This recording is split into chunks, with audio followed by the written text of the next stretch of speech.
Et puis ce matin aussi, le Conseil constitutionnel qui censure une partie de la loi du plomb. La réintroduction de l'acétamipride, les sages l'ont jugé contraire à la charte de l'environnement qui a valeur constitutionnelle. Emmanuel Macron a pris note de cette décision et promulguera le texte tel qu'il résulte du choix des sages, indique l'Élysée. La FNSEA, le principal syndicat agricole, trouve cette décision inacceptable. Avec nous pour en parler, il est présenté comme le baron de la betterave. Il militait pour empêcher l'interdiction des néonicotinoïdes dans les champs. Nous sommes en ligne avec vous, Franck Sander. Bonjour, merci d'avoir répondu à l'appel de BFM Business. Vous êtes le président de la Confédération des planteurs de betteraves. Quel effet immédiat cette décision va avoir pour vous et pour votre secteur ? Oui, bonjour. Écoutez, le choix qu'a fait la France, c'est le choix de l'importation plutôt que le choix de la production. Ce qui veut dire que concrètement, pour la filière betterave, mais c'est vrai aussi pour la filière noisette, la filière pomme poire, c'est vrai pour la filière plante pomme de terre. Et ben en fait, on va se retrouver avec des aliments dans nos assiettes qui ont été produits à l'étranger, soit au Brésil, en Inde, en Thaïlande, avec des produits qui sont interdits dans l'Union européenne depuis bien plus de 30 ans, soit tout simplement avec des produits qui seront importés depuis les pays limitrophes comme l'Allemagne, la Belgique ou même la Pologne. Et donc tout ça au détriment de la production agricole française et au détriment de notre souveraineté alimentaire.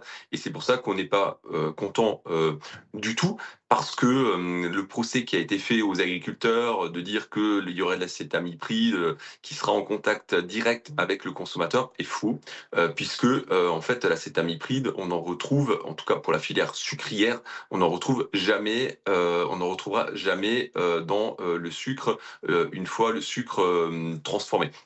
Il Donc y en avait fait, en tout c'est cas quand un même une problème. campagne de désinformation qui a été faite. Il y avait un problème environnemental, notamment sur les abeilles.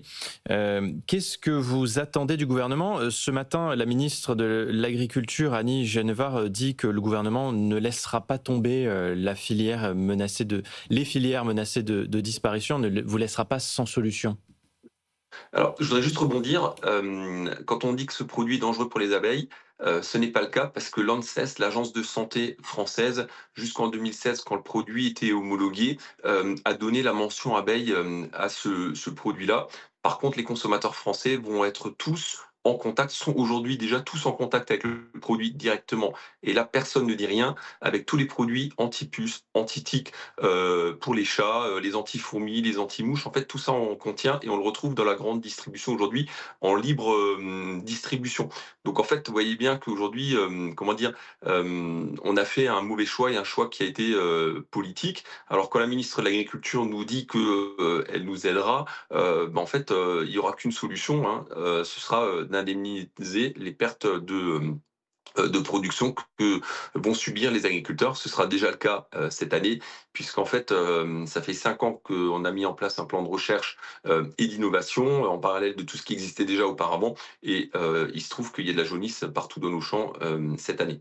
Franck Sander, pour terminer, il y a d'autres dispositions de la loi du plomb qui sont préservées, notamment sur la gestion de l'eau, l'allègement administratif, l'encadrement des contrôles. Est-ce que c'est quand même une source de satisfaction de ce point de vue-là pour vous ? Mais écoutez, effectivement sur ces aspects-là, c'est positif, c'est positif pour l'agriculture, française, évidemment. Par contre, pour nos filières, du végétal, le signal est, quand même, très négatif.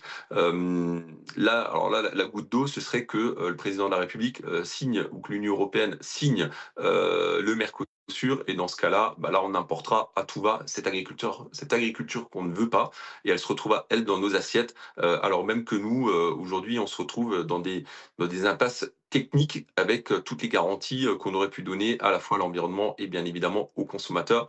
Donc moi, j'espère que en fait, tous ceux qui se sont opposés à cette loi, à partir d'aujourd'hui, n'achètent plus que des produits français et veillent bien à ne plus acheter de produits importés.